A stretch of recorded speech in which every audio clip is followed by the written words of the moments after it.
kita belajar bersama dalam membahas suatu kitab, yakni Minahus Saniyah. Apa itu Minahus Saniyah?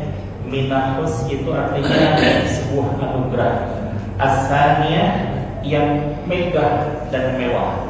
Kenapa megah dan mewah? Karena ini subhanallah petutur, nasihat dan wasiat dari Syekh Abdul Ishaq Ibrahim Al-Matsbuli kepada Syekh Abdul Wahab Asy-Sya'rani, yang subhanallah Syekh Abdul Wahab Asy-Sya'rani ini meninggal pada tahun 973. Berarti sekarang 1440 Hijriah, sekitar 472 tahun yang lalu. Kalau seandainya beliau menuliskan buku ini 2 tahun menjelang meninggalnya beliau, berarti kitab ini ada sejak 470 tahun yang lalu. Untuk sebuah buku, sebuah kitab usia 700 tahun yang lalu, itu masih muda apa sudah sepuh? Ada yang tua, ada yang sepuh ya. Ya. Secara fisik, kitab ini tipis, ya, tipis. Dan secara fisik bahwa kitab ini boleh dibilang muda, boleh dibilang tua, boleh. Tapi kalau diibaratkan sebuah penghambaan kepada Allah Subhanahu wa taala, rentang waktu 470 tahun yang lalu, betapa itu bisa menjadikan pribadi-pribadi yang sangat ikhlas dan istiqomah kepada Allah Subhanahu wa taala. Maka mudah-mudahan kitab ini secara fisik walaupun tipis, tapi insya Allah memberikan nilai manfaat dan keberkahan yang luar biasa terhadap kita sekalian. Amin ya Allah ya Rabbal alamin. Sebagaimana kita pelajari di hampir setiap kitabnya, bahwa pasti kitab itu diawali dengan Bismillah, Alhamdulillah, sholawat dan salam beserta dengan Asyhadu an la ilaha illallah wa asyhadu anna Muhammadar Rasulullah. Itu sudah umum dilaksanakan oleh para musannif ketika akan menyampaikan tausiah-tausiahnya dalam guratan tintanya. Maka untuk selanjutnya biasanya diperkenalkan dirinya, bahwa subhanallah betapa ada yang menuliskan kitab itu karena keinginan para jamaahnya dan murid-muridnya. Ada juga keinginan karena ingin menghormati gurunya yang telah mewariskan ilmu kepada sang musannif atau sang penyusun. Seperti halnya Syekh Abdul Wahab Asy-Sya'rani ini, betapa beliau sangat menghormati gurunya yang bernama Syekh Abdul Ishaq Ibrahim Al-Matsbuli. Maka disusunlah kitab ini yang penulisannya pun hampir sama dengan nama gurunya, yaitu Al-Minahus Saniyah Al-Wasiyah Al-Matsbuliyah. Anugerah yang sangat mewah yang terdiri dari nasihat-nasihat Al-Matsbuliyah, itu tafakul kepada gurunya yang bernama Syekh Ibrahim Al-Matsbuli. Maka dikaitkan, dikiaskan dengan Al-Matsbuliyah.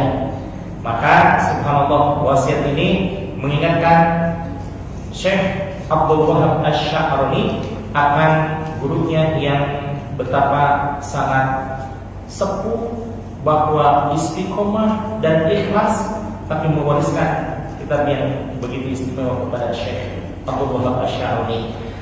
Syekh Abdul Wahab Asy-Sya'rani pun menghaturkan pengetahuan yang termaktub di dalam kitab ini bukan hanya untuk dirinya sendiri, tapi untuk seluruh kaum muslimin wal muslimat yang mengambil manfaat kepada kitab Minahus Saniyah ini. Ya, ini walaupun wasiatnya terkhusus untuk beliau, tapi di mana umum untuk semuanya yang mengambil manfaat. Seperti halnya wasiat Nabi Muhammad sallallahu alaihi wasallam ketika mewasiatkan kepada kepada Ibnu Mas'ud, sahabat Ibnu Mas'ud.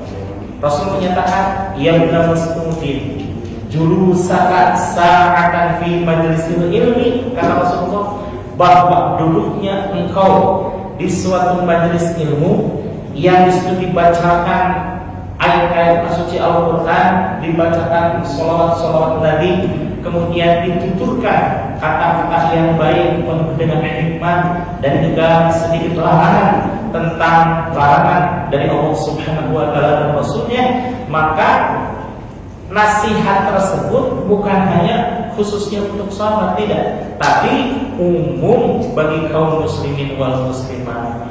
Ya benar Mas'udin, kata Rasulullah sallallahu alaihi wasallam, wahai Ibnu Mas'ud, julusaka sa'atan fi majlisil ilmi, bahwa duduknya engkau di suatu majelis alim, la tamasu qalaman wa la taqtubu harfan, tidak menuliskan sedikit pun, tidak membawa pena dan kertas untuk menulis, walaupun hanya sekedar mendengar saja.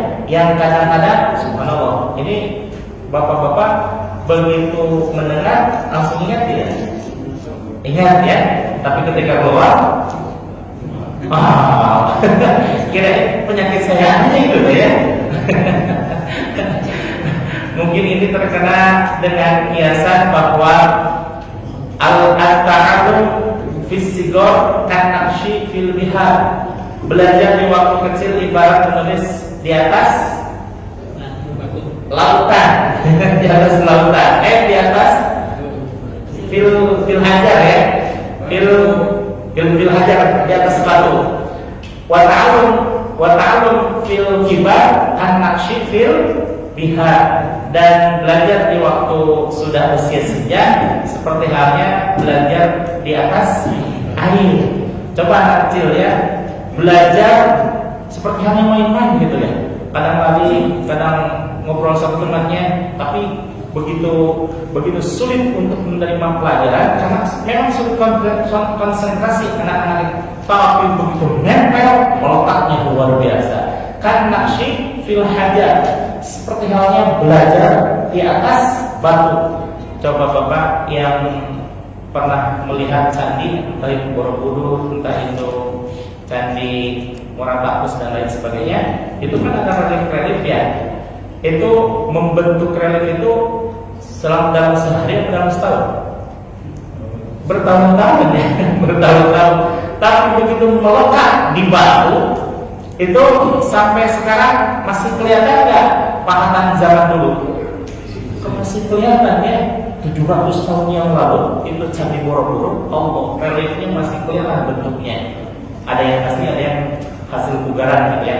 Nah, artinya belajar di waktu kecil ibarat melukis di atas batu. Tapi kalau belajar waktu senja, seperti saya ya,